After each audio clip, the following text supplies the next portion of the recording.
Hello and welcome to Professor Pincushion. In this tutorial I'm going to show you how to make a cat Renaissance costume.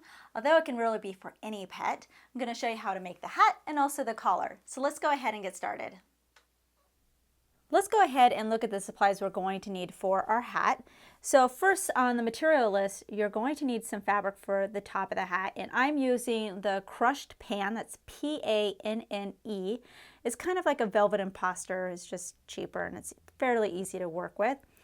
Then I have some wool felt. You can just use regular craft felt if you want because it's cheaper. I just like the wool felt because it just lasts a little bit longer. So I have black, which I'm going to use for the brim and the bottom of the hat. And then I have a contrasting one that I'm going to use for my fake feather that I'm going to put on the hat. You can also use a real feather if you want. I'm just using a felt one, so it's a little bit easier to sew in. I have a little bit of stuffing that's just going to puff up the hat a little bit. Pattern pieces, which you can download off our site. I have some straight pins and needles, some sewing thread, just all-purpose sewing thread, a little piece of elastic, anywhere from 1/4 to 3/8 of an inch width should be fine. And this is just going to depend on how big the pet is in order to put it on. So this is just so the hat will stay on the head of the pet. And then I just have some scissors, so the only thing not shown here is my sewing machine. The first piece we're going to work with is going to be the top of the hat. So this is the large circle that's cut out of our crushed pan. And I have the right side of the fabric, so the nice shiny soft side is down towards the table, and I'm looking at the wrong side of the fabric. I'm going to grab a needle and thread, and I'm just going to use a contrasting thread for this part. So it's easy to see and also easy to take out when I'm finished. So the first thing I'm going to do is I'm going to do a running stitch all around the perimeter of the circle. So all the way around, even the part that you can't see on screen right now. For the running stitch, I'm going to go down, and I'm making sure that I'm going about 1/8 of an inch away from the raw edge of the fabric. And then I'm going to come up, and it's going to be about 1/4 inch in distance. The size of your stitches really don't matter. You just don't want to make them too big or too small. So then I'm going to do it again a little ways away from that. And if you want it to go a little bit faster, you can just go through quite a few times with your needle and then pull it at one time. And the reason why we're doing this is we're creating a basting stitch so that we're able to cinch up the outer perimeter of the circle like that. So that way we're able to fit it in the brim of our hat, because the brim is smaller. So that's why we need to do this. So I'm doing this around the whole circle. The next thing we're going to do is start pulling our end threads. So these are the threads from our basting stitches. I'm actually doing both sides. And you're going to start gathering up the outside of the circle. The goal is to get this edge of the circle to fit in the inside of this brim. So it may have to come in quite a bit. And you want to make sure that your gathering is evenly distributed. So we don't have one section that's all gathered and the other part is completely flat like this, because we want it to look all even. So I'm going to go ahead and start gathering it, and then we're going to pin it to the brim. After you think you have it gathered enough, what you're going to want to do is you're going to take your brim, let's move this over here. You're going to place it on top, and you want to make sure that the raw edge of your circle that's on top of the gathering meets this inner raw edge of the brim. And I'm going to pin it together. And if you need to let out some of the gathering because it's too small or need to gather it some more, this is the time where you can go ahead and figure out how to adjust your gathering. Again, you want to make sure that the gathering is evenly distributed, and I'm going to pin this all the way around so the top of the hat is attached to the inside of the brim. After everything is pinned, what I'm going to do is I'm going to do another running stitch along this edge of the brim. So what this is going to do is hold my gathering in place for the next step, which is stitching it all down. So I'm just going to go around the whole thing, and then you'll be able to remove your pins after you have this basting stitch in.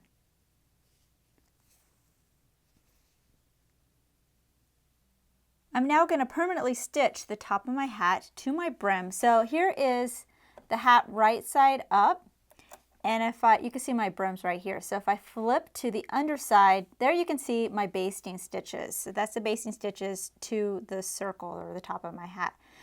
I flip it up so I can go ahead and stitch right along here, and I'm making sure I'm only sewing this raw edge to my circle. So I'm not sewing any other part of the hat, and I'm going to go all the way around, and then that's going to take care of where I did my basting stitches, so they won't be needed anymore. They're just temporary stitches. Let's get this out of the way. And I want to sew as close to the edge as possible, so about 1/8 of an inch if you can. Don't forget to do back stitches, and then I'm just going to go all the way around, and I'm going to keep rotating the hat. So I'm making sure I'm just sewing the raw edges and not any other part.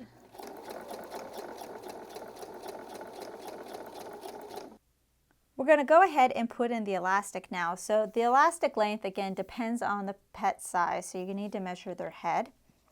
I'm going to take my hat, I'm going to flip it raw inside out. On one side, doesn't really matter where, just pick a side, you're going to pin your elastic down, and I would overlap it from this edge about 1/4 of an inch. Let's go ahead and pin that into place. And then you're going to go on the opposite side, and you're going to pin the other side of your elastic. Then you're going to take it to your machine, and you can go ahead and stitch your elastic down. Now I would do it more towards the top part here and not towards the bottom of the elastic, because we want to make sure it's not going to rip out. And I would go back and forth. You can just do a straight stitch or a small zigzag stitch at least 4 or 5 times, because we really want to make sure the elastic's not going to pop out. The hat's pretty flat as is, so what I'm going to do is add just a little bit of stuffing. I'm going to put it inside the hat, and that'll give it a little bit more shape. Just make sure you keep the elastic out and don't put the elastic in there. Then you're going to take the hat bottom and you're going to slip it over and just pin it into place. It should be a little bit bigger than the edge of the inside of the brim. So I'm going to just put that in there, and then just best I can, just make sure that it's centered, and then just pin it. Now I'm going to be attaching the bottom of the hat to the brim with a hand whip stitch. So I'm using my needle and thread again, and again I'm using a contrasting thread so it's easier for you to see, but you should use a matching thread. So the first one, I'm going to come up from underneath or the back of the bottom. So that way the knot is going to be hidden underneath. And you're staying pretty close to the edge. So if I close this like this, you're not going to be able to see the knot at all. So the next step is you're going to grab a little bit of the brim. Make sure you're not grabbing the top hat portion, otherwise it's going to start looking funny. So just a little bit of the brim, and then when you come up, you're going back to the bottom. And it's going to create sort of a vertical stitch like that. There you can see my stitch right there. And then I'm going to do the same thing again. So grab a little bit of the brim, and then I'm going to come up on the bottom side. And I'm just going to go around the whole thing, so then it's going to be attached.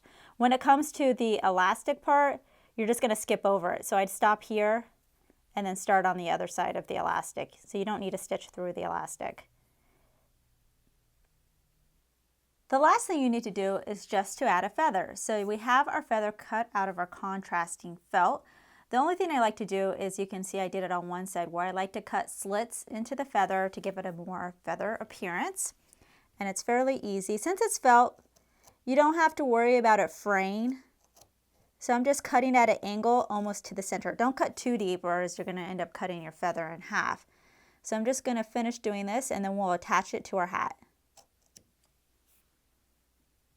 The last thing you need to do is just to tack your feather into place. You can place it wherever you'd like. I like to do mine more off to the side, and I put the end as close to the top of the hat as I can. So when I finished, when the hat is resting, it kind of covers the end of the feather. but I'm just pulling it out of the way so I can sew it. Again, we're going to use a needle and thread to hand sew this into place. Definitely use a matching thread. I'm using a white thread again, so it's a little bit easier to see. All you're doing is just a couple of tacking stitches. So I'm going to do a stitch here, and then I might do another stitch more closer to the end of the feather. It's just a very simple stitch. Make sure I don't get my feather caught in there. Okay, there's one. Let me move my pin. There you can see my stitch right there. And then I'm just going to do one more. After you finish, just go ahead and check your hat over. If you have any basting stitches that you can see, you can go ahead and remove those as well. To create the collar, you actually don't need that many supplies. First, we're going to need some ribbon. Now, this is the main ribbon I'm going to use, and this is 1 inch in width, and it's satin ribbon. The amount of ribbon that you need really depends on the circumference of your pet's neck and then how tall or the height of the collar. So for my example, I'm actually doing a height of 1 inch. So if you want to follow my lead and use my example, I can tell you that for every inch of the neck circumference, you need 18 inches of ribbon because that's how much it compacts to. So for a neck circumference, for me, I'm doing 9 inches in the neck circumference. It's 1 inch in height. That means I'm going to need 4.5 yards of ribbon. Now this is just an estimation, so you can just get a little bit more just to play it safe. Next, I have a little bit of a narrow ribbon. This is going to be for the strap so I can tie the collar onto the pet. And it's 5/8 of an inch in width. And I got about 30 inches of that, which I cut in half, so each strap is going to be 15 inches. You're also going to need some all-purpose thread. I have some sealant here to seal the ends of the ribbon so they don't fray. You're definitely going to need some sewing needles, a fabric marker or chalk or something to mark a ribbon with, scissors, and a ruler. All right, so let's get started on our collar. The first thing I'm going to do is on the end here, I don't want to worry about my ribbon fraying, so I'm going to use a little bit of sealant here. And that's going to keep that fabric in place so you don't have to worry about it fraying. Next, I'm going to line it up with my ruler because we're going to mark the height that we want the collar to be. So I'm going to use my fabric marker, and for me, I'm just going to do 1 inch. So every inch, I'm going to mark it on my fabric, and you just need to mark it on one side. So I'm going to do this the whole length of my ribbon. All right, now we're going to start sewing, and for this we need to do hand sewing. So I have my needle and thread, and you need to use a matching color, but I'm going to go ahead and use a contrasting color so it's a little bit easier for you to see. So we're going to be focusing on our first dot here at the end of the ribbon. I'm going to come from underneath. So if you have a right side of the ribbon, you're going to be looking at the right side of the ribbon and coming up from the wrong side. This is so our knot's going to be underneath on the wrong side. I'm then going to fold it so that that first mark where my thread is coming out ends up right on the fold. Now I'm going to go through the fold at the end here. Your thread's going to create a loop and you're going to go through that loop. This is just going to anchor the thread in the first position. And if you really want to play it safe, do it twice. Okay. Now, there's our first one. We have a dot right next to it. You're going to skip that one and go to the next one. So you're always going to skip because we're going to take this second dot here, we're going to fold it, and we're going to bring it to our first dot. So this dot that we end up skipping ends up being down here at the bottom fold down here. But we're not going to focus on that yet. We're going to stay on this top one. All right, so now I have the two folds together. I'm going to go through the second fold. So now they're stitched together. I'm going to go ahead and do it again, just through the second fold. And if you really want to make sure you do well, go ahead and go through that loop and do it again, just so we anchor it. So you make sure that it's not going to come undone. Now if you were just to let go, it's going to kind of do something like that. So this is one case where you just kind of want to hold on to it so it stays a little bit organized, because obviously the more you build up this fold, the more unruly it's going to be. So if you let go, it's just going to turn into a crazy mess. So if you can't hold it or you get tired of holding it, what you can use is a clothespin. Just clip it. If you have a chip clip, you can do that, and that can hold it for you once you start building up all your gathers. So, okay, so now we're going to skip the next one, go to the second one. So you're going to fold on the second one. You're going to bring it to all your folded gathers here. And then you're going to do the same thing. So now I'm going to go through this one fold only. And I'll go through it again, just because I want to make sure. And again, if you're using a matching color thread, then it's going to blend in really well and won't stand out as much as mine. So I'm going to do the same process for the whole length that I need it in order to complete my collar. Here's a little bit of a closer view so you can see each of the individual folds. Now when I bring a new fold, I'm only putting the thread through the new fold. I'm not, again, going through the old folds. So let's do another quick example now that we're closer. Skip the first one, go to the second one, fold along the second mark, bring it over to my other folds here, and grab my thread again.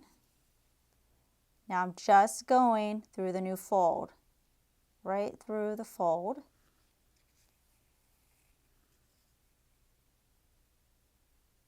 And then I'm going to do it again.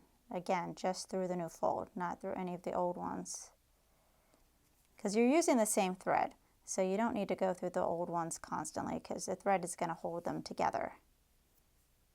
And I'll do it one more time just to make sure it's not going to go anywhere.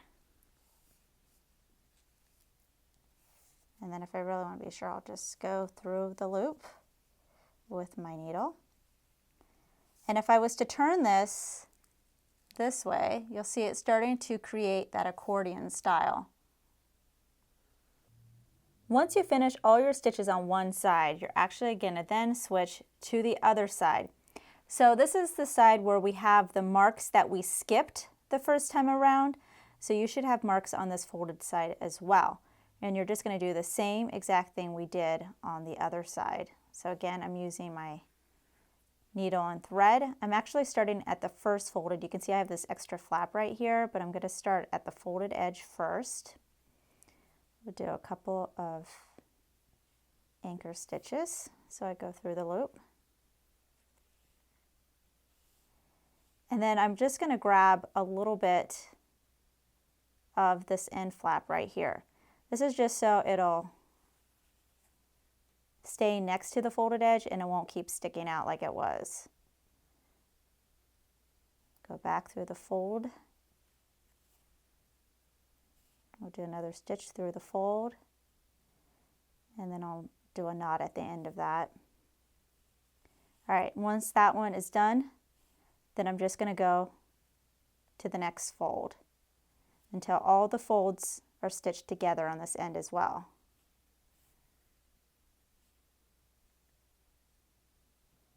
The last thing we need to do is sew on the ribbon that are going to be the straps so we're able to tie the collar on. So I have 2 pieces of ribbon, and this is the smaller ribbon. So this is 5/8 of an inch in width, while this is 1 inch in width. So this is a little bit smaller, so it won't stand out as much when you tie it into a bow on the back of the neck. And what I'm going to do is I made sure that I use my sealant on both ends of the ribbon again so it doesn't fray. I'm going to place it on the back side of the collar. So this is the collar that has the stitching on both sides. If I was to flip it on this side, this is the right side of the collar. There's no stitching, so the ribbon's able to spread out. So you do it on the back side. I place the end of the ribbon about halfway into it, and you're just going to lightly hold it. Just have it sitting on the table. And then again with the hand sewing, I'm going to grab a little bit, make sure this is centered, a little bit of the ribbon underneath. We'll do it without this top ribbon for now. I will cover up that knot. And again, I'm using contrasting threads, so it's a little bit easier to see. And then I'm going to grab a little bit of my ribbon strap here. It's a little difficult to do with one hand, so let's see if I can do it like this.